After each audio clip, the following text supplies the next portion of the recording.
Hello, and welcome to episode 121 of Public Interest Podcast with your host, Jordan Cooper, where we interview politicians, activists, advocates, and others who seek to improve the state of the world. We're here today with Stuart Schwartz, founder and executive director of the Coalition for Smarter Growth, a retired Navy captain and a graduate of Virginia's Sorensen Institute. We're also joined by Aimee Custis, the deputy director at Coalition for Smarter Growth and editor at the urbanist blog Greater Washington. Stuart, Aimee, great to have you. How are you doing today?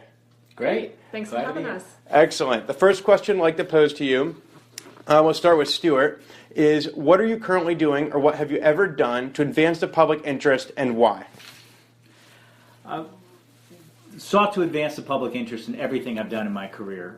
Certainly entering the U.S. military, the U.S. Navy to serve during the Cold War was very meaningful to me, service to my country. But I think what caused me to leave the Navy was a desire to make our own communities better. Mm-hmm. I went on to law school thinking about working in environmental law, but it came down to communities themselves, placemaking, transportation and land use, and that's what I've done for the last 20 years of it at the Coalition for Smarter Growth. You're very engaged in communities and placemaking in Virginia in particular, and you've been engaged in local Virginia politics. Are you actually local to this area? Is this where you're originally from? So no, I'm from New York and Connecticut. Okay. This is an example of a great university system. The University of Virginia attracted me. You're a double who. And I'm a double who. Law school, I did law school afterward, that's right. And I think what's important to talk about with Virginia is what I saw was the scenic beauty, and the character and the history of the Commonwealth, not to mention a great university system. And I think that attracts the best and brightest. We've also, though, seen a lot of that landscape transformed over the last 30, 40 years, and not all of it for the better. We've lost a lot of our history, we've lost a lot of scenic beauty, and we sit in traffic all the time. So there's a desire to keep Virginia and the greater Washington, D.C. region as a better place. Now, I saw that you founded the Coalition for Smarter Growth in the 90s, which is about the same time that Governor Paris Glendening of the state of Maryland really got smart growth on a national map. Is there any correlation there? Absolutely. I mean, some of the founders of our organization were groups in Maryland that had been working with Governor Glendening on smart growth in Maryland. My predecessors, the people who passed it on to me, were leaders of some of the regional conservation groups, the major regional conservation groups in the Washington, D.C. region. They were great mentors. Mm-hmm. They cared about the environment and recognized that where and how we grow makes a real difference. What I'm excited about is there were very few of us back then, but there are many of us now in Aimee's generation and the next generation who are really picking up the flag and carrying on this cause of smart growth. So segueing on to the newer generation, Aimee, you're here with the Coalition for Smarter Growth as the deputy director. Tell us a little bit about what's motivating you every day. How is it that you conceptualize your work here and also your work on a Greater Washington blog as a means of advancing the public interest? Sure. So I actually studied architecture and political science in college, and I was one of those do-gooders growing up that I always really wanted to make a difference in my community and serve the public interest, but I didn't really know in focus how I wanted to do that. And then my junior year of undergraduate, I went to school at Tulane in New Orleans. Mm-hmm. That was 2005. We were hit by Hurricane Katrina. And Katrina really, as anyone knows, devastated the city and was a very formative moment for everyone in my community at that time. And becoming someone who had to leave what was my home and experiencing that, and then coming back a few months later to a city that was trying to rebuild itself but mired in a lot of geopolitical, socio-political, environmental messes that were all tangled up with one another, it really became to me a call that what I wanted to do was help people and help environmental issues. And that's how I ended up working in smart growth. So it seems as though there's a common theme of the intersection between home, community, place, and environmental awareness and sustainability. How does that play out in the actual office here in the work that you do? If you talk to, how do you guys work with each other to make sure that communities are sustainable and also environmentally friendly? Well, we work across the whole Washington, D.C. region, Montgomery and Prince George's in Maryland, D.C. and Northern Virginia, even do some state policy. We talk regionally and act locally is what we say, where we certainly have to work together as a region. We have to have an interconnected region with metro at the core of it. Yeah. And our vision, as you know, we built from the bottom up in our work, is that a network of transit-oriented centers and communities is the best way for our region to grow sustainably. What it means is that more people will be living in these walkable, bikeable places. There will be a range of housing affordability in each of these centers, and transit will be a viable option for many of your daily needs. So is a lot of what the Coalition for Smarter Growth is about, is it often centered, it seems very urban-centric, because transit-oriented development is kind of, you need a minimum threshold of density in order to warrant investment in mass transit. This isn't for rural America, is it? Yes and no. Transit-oriented development tends to, as you said, work best in places that has the density to support it.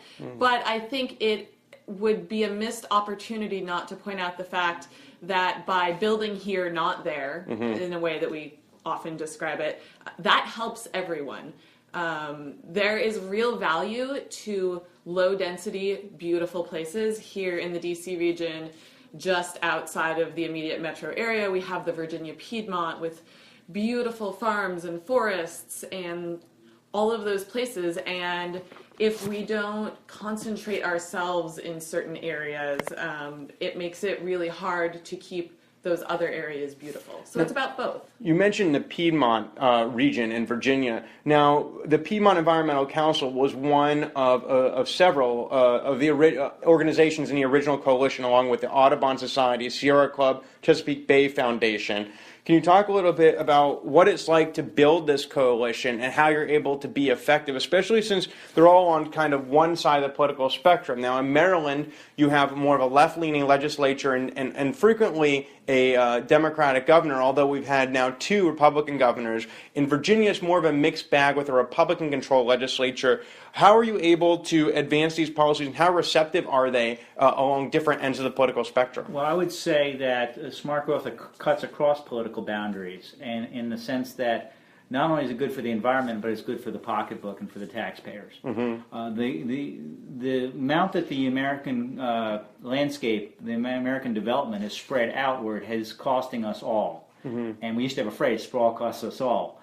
But because the transportation, water and sewer, police and fire, all that infrastructure is much more expensive per capita as you spread farther out. It's just harder to serve everybody being very spread out. Even the utility companies have to pay more to string wire to fewer homes spread over more acres.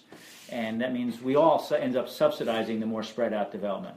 And what many jurisdictions are finding is that through walkable communities, more compact communities, they can save on infrastructure costs, and we can reduce other problems like traffic congestion. A lot of times in the public policy world, a good analogy to describe the topic of the day is a pendulum. And as you might imagine, a grandfather clock, a pendulum will go to one side and then the other. So at one point in the early 20th century, a lot of the desire was for individuals who are trapped in the city to get out of the city into the suburbs. So you have the trolley lines and people are going out, and you have the hub and spoke model of mass transit.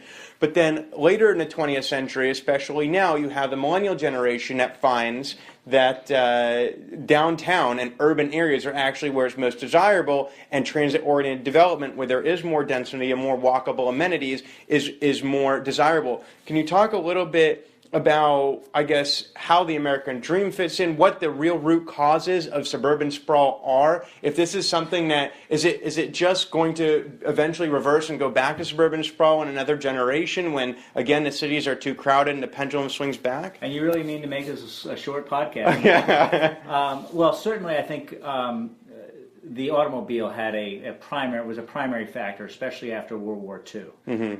Before World War II, yes, the industrial cities and the pollution certainly contributed to pushing people outward. That's not the way industry is anywhere pretty much anymore. And the automobile, though, and the desire for sort of space in the sense that, I would have less traffic if I moved farther out, were all factors. But quickly, we realized that wasn't always the case, that the traffic returned, the problems poor planning return. And we've all been able to show the benefits of a great walkable urban environment. I want to give some credit, though, to the Congress for the New Urbanism, which was founded in Alexandria around 1991, around the same time as the Smart Growth Movement. This was based out of the architecture community, and it looked back to how our historic towns and cities once worked. They had a network of streets, they had a mix of different types of uses, they had all the aspects of a community in a walkable environment. You know, many of these communities were first built, of course, well before the automobile. And they've been very effective in working across the country, including in rural America, and showing the benefits of town building like we once did. So, Aimee, to bring it back to you, obviously we're both, for our listeners who can't see, we're both of a millennial generation. Do you have any statistics or data about what the role is of our generation in driving this smart growth agenda forward? I think it's less about hard numbers, though I could have certainly brought in some of those. I don't have them at my fingertips right now. But I think when I get out and I talk to people, and more for millennials, but I feel like millennial is also just kind of this empty word at this point, like globalization or one of those other words, and a lot of people mean a lot of different things by millennials, so let's stop and maybe talk about what we mean about millennials. When I'm using that word here, I mean people who were born at or after 1982, no matter where they live or what their economic background looks like. A lot of times we'll hear a sort of elite press talking about millennials as the Brooklyn hipsters as opposed to a much broader audience. And I think that for millennials in the broader sense, for all of us, that it really is about a couple of things. One, it is about the economics. When I moved to DC, I moved here in 2008 because it was one of the few places that I didn't have a lot of money, and I thought that I could live comfortably without a personal automobile. I had a couple of choices, and as it turned out, I thought DC was the best of them, and here I am. And so that's a real economic driver. So you really wanted to avoid having the costs associated with automobile ownership, which, correct me if I'm wrong, is quite almost 180 degrees away from the perspective of people in their 20s and 30s in the 1950s and 60s. Is that correct? Well, even me, growing up in the 70s. I mean, you wanted a car. You had to have a car to move around in the suburbs. But I think what people have realized is that you can be very entrapped by the cost of owning a car. I mean, when AAA, the car guys actually talk about the cost of owning a four-door sedan over its lifetime can be something like $9,600 a year. That really adds up. That's money that you could be saving and spending towards college, saving for a down payment on a home. And it's a depreciating asset, unlike a home or an education. So there's been an eye-opening about the cost of car ownership, and I think that's why you're going to see the next generation, not just what we've started with the millennials, but for everyone, will be these shared ownership models, these shared use models that we're seeing with cars today. So would it be correct to characterize the relationship between smart growth and the automobile as a somewhat antagonistic at loggerheads relationship? No. The way we usually phrase it is that in the period after World War II, we only built one type of community. You know, we abandoned our cities and most of our towns, and we built one type of suburban model that was completely dependent on the automobile and offered no choice. And especially if you were a young pre-driving teenager, you had no choices. You had no options for getting around. I mean, you could try your bike on some, but the roads are pretty dangerous. Yeah. So what we're trying to do is bring choice back into the human community. Different modes of transportation that give you options and freedom that don't require the cost of owning a car, and more choices about types of housing. There's not just single-family homes, but you have many other choices of housing as well. And I think that that's really something that we're seeing in American society more broadly right now, is in the past decade or so moving back against a monoculture movement. You can think about industrial farming where, you know, we're farming hundreds of acres of a particular crop, but in the slow food movement and in the local food movement, we're seeing, you know, farming a lot of more local crops in smaller quantities together in the same fields and farms, and so it's not something that's just happening in land use and planning, it's something that's happening in American society more widely. So speaking about the sociological changes that are occurring perhaps in relation, concurrently with smart growth, would you say that by creating these denser communities and having people in greater proximity to one another as opposed to being in a suburban community where you commute from work to home, park in your own garage and don't speak to anybody, would you say that there's some kind of a positive effect on community building and creation of a sense of place? Oh my goodness, yes. So I said before there were a couple of things about millennials, and the first one was the economy. The second one is what I affectionately refer to in the office as living the dream. I love I live in DuPont Circle here in DC. I'm very fortunate to have an apartment there. And one of the things that I love is, unlike my friends who have bought homes to drive till they qualify to Centerville every day but still work downtown, is I have 25 minutes of commute on the metro. I regularly run into people I know on that commute on a day-to-day basis. I have a friend who lives across the neighborhood, and I see her walking her children to daycare twice a week on my way into the office in the morning. And that's just not ever something that if she lived in Centerville and she was driving till she qualified, she would put the kids in the minivan, and it's a much lonelier lifestyle. So a tagline of Public Interest Podcast is revealing our humanity. Would it be fair to say that transit-oriented development and the goal of Coalition for Smarter Growth is a very humanizing goal where we're really trying to attempt to engage each other in our own communities a bit more? Absolutely, and we owe, again, a lot to the new urbanists for this, as they looked at our historic towns and how they functioned.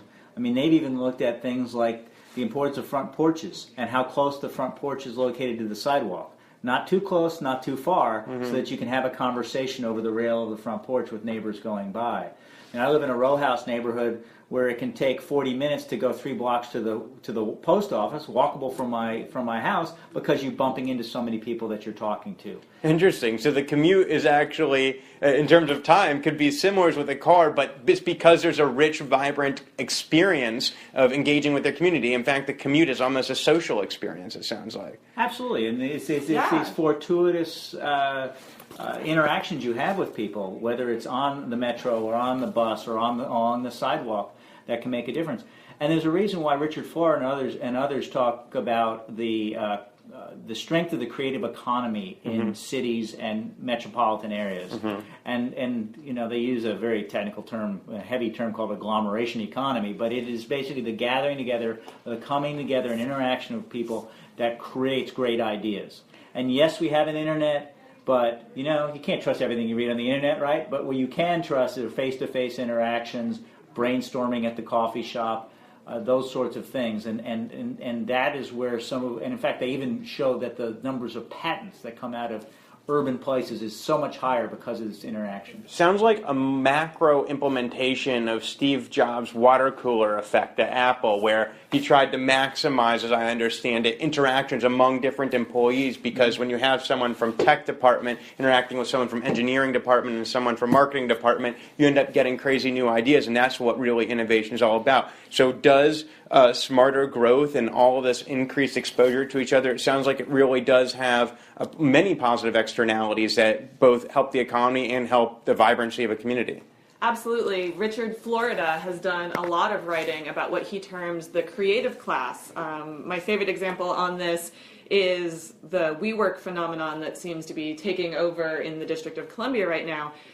Everybody in the millennial generation wants to go work at WeWork because not only do you get free coffee and a cool space, but because the people who you are surrounding yourself with aren't just your coworkers in your own organization, but the guys down the hallway are, you know, coming up with the newest artisanal toothbrush manufacturing, and the people at the other end of the hall are small-time investment bankers and you have the lawyer down the hall as well, and there are all of these communal spaces that you find yourself mixing in. It's a very sort of microcosmic version of what we're doing at a regional scale. So, Aimee, to segue off that topic that you just raised about the communal workspace, you are an editor at the Greater Washington, so perhaps you might be able to speak about what would constitute a Greater Washington. One of my favorite questions.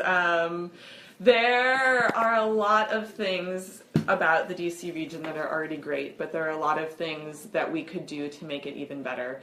One of the really great things we've been talking about our cities is the vibrancy that diversity brings. Mm-hmm. And one of the challenges that we're having in diverse places, in diverse urban places, is pricing people out, to use the G word, gentrification. And one of the things the Coalition for Smarter Growth actually works on is making sure that our region is a place that everyone can afford to live, work, and play in.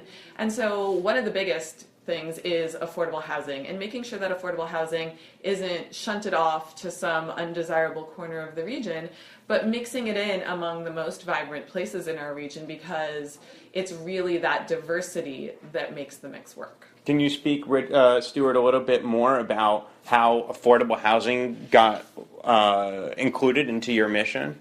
Well, it's always been a part of the mission, along with environment.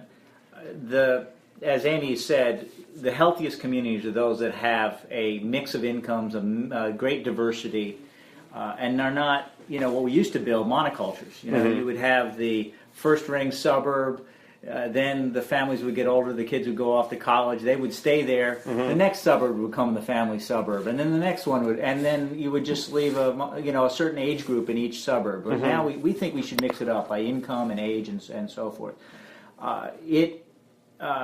I think the challenge we've seen is that the demand to live in walkable urban places is such that the prices have gone beyond the reach of many people.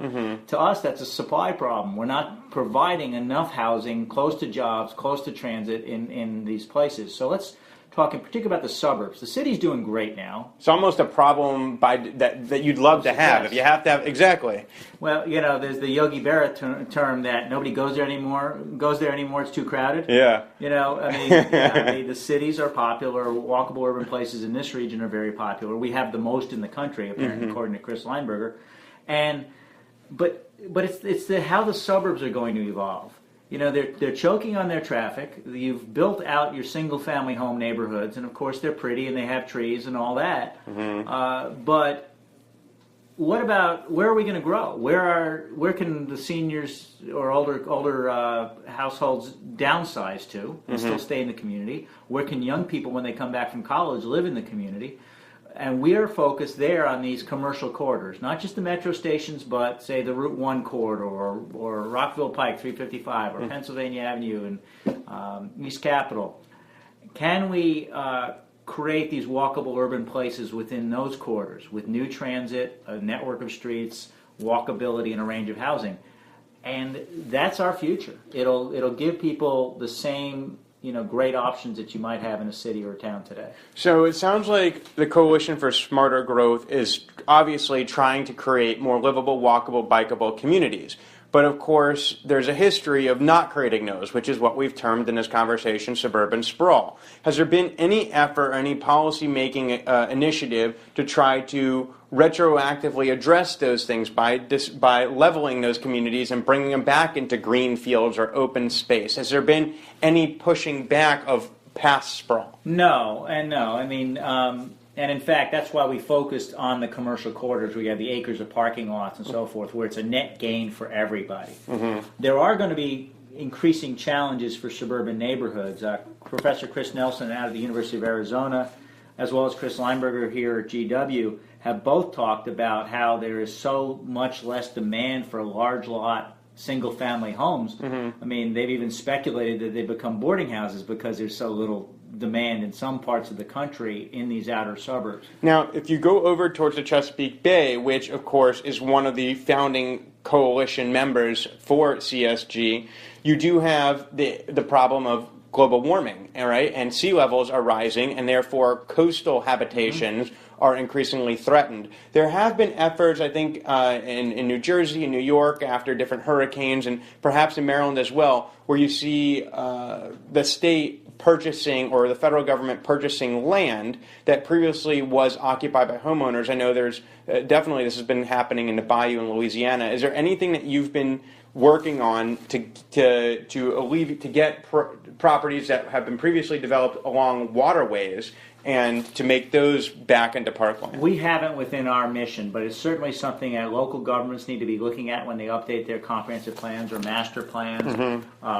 We agree that the federal taxpayer shouldn't be on the hook to continue to replace homes that are flooded due to sea level rise and the storm surges that come with it. That the most equitable thing to do is to use that emergency funding to help move homes back to higher ground in a secure place. Everything we're doing relates to climate change. Just this year, transportation exceeded power generation as the biggest source of U.S. greenhouse gas emissions. And that's because we've made some significant progress in the power sector, but we're not making progress on transportation. And transportation ties back to land use. So think about the 120,000 people who've moved to D.C. in the last 12 years. Each one is part of a climate solution, if you think about it, because they drive a lot less, some of them don't even own cars, and they're emitting far fewer greenhouse gas emissions. We even have something called Green Place to certify developments that offer this benefit. Now, Aimee may have some more to add because of her experience with Katrina, and what were they doing down there? Oh, a lot, and some of it very well and some of it not very well at all. New Orleans is an interesting foil to the DC region in that here in DC we are one of the success stories of smart growth and good planning. And New Orleans is a challenge in that if you look at the geography of the city, much of the city being under sea level and the parts of the city that are under sea level correlate directly with their socioeconomic status of the neighborhoods. There's a lot of historical wrongdoing to untangle there, and it's a very complicated issue, not unlike here, but with its own flavor in politics and history about who do we move where, and if we move them, are we helping them in the future, or are we taking away their cultural heritage? It's a fascinating discussion, but probably not one we have time for. Makes our region look easy and simple. So you're right, we are approaching the end of this podcast, and so as we do that, I'd like to ask a final question of each of you, keeping in mind the various the swirl, the various influencing factors of sociology, anthropology, land use, transit, everything that is represented by Coalition for Smarter Growth and the work that you do here. I'd like to ask Stuart, for you first, to just take a moment to reflect. Actually, both of you, perhaps at the same time, take a moment to reflect on what it is that has been motivating you throughout your years of public service, both here and elsewhere in the Navy, at other mass transit organizations before on the blog. And then I'd like you to take a moment and speak to our listeners about what you hope your legacy will be. At the end of your career, you'll have done a lot of work. What will be the impact of that? So basically, what's been motivating you, what inspires you, and then what will be your legacy once you have finished your career? I've been thinking a lot about legacy recently because of all of the work that is going on in our region right now around Metro, the Washington area Metro transit system. And a generation ago, we built the Metro system, and it's a huge reason the region is what it is today. But we're coming to this point where it's sort of used up its first leg of infrastructure, and the things that we built then are wearing out now, and we're looking at a really once-in-a-generation fight for dedicated funding for Metro. And that's something, looking ahead, that if I could say at the end of my career, what was your crowning achievement? On my watch, the advocates of my generation got dedicated funding for Metro. That would be remarkable. And it's really just about, on a broader level, leaving things a little bit better in the public sector than I found them. Well, I would echo that, leaving a restored world-class metro system for the next generation. But I think as well, having shaped a region that is the most sustainable in the world. We are the strongest, most successful country in the world. We are the net capital of that nation. We should show the way to grow sustainably in the next century and in fighting climate change.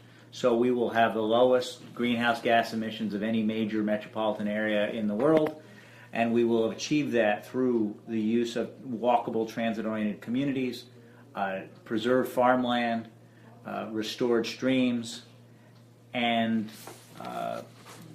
having passed on a place where not only we want to continue to live, but generations to come will want to live.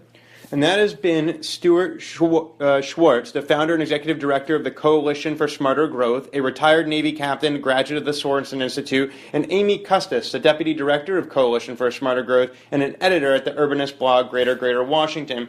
They speak about with great symbolism and with incredible nuance across a wide swath of categories about the importance of sustainability. In some, you might be able to say that their message is to start small and seek to have great, large results. Whether they're talking about gentrification and the need to just ensure that people of various different socioeconomic classes are able to stay there, to concretely ensuring that there is a dedicated funding source for Metro, which is quite a large legacy that they hope to live. They're seeking to allow other individuals to live the dream. And for Stuart and Aimee, public service has been about making stronger communities. And they use urban development and zoning and mass transit and sometimes very technical policy issues as a means of getting to what being in an American community is all about. Essentially, they're trying to create a home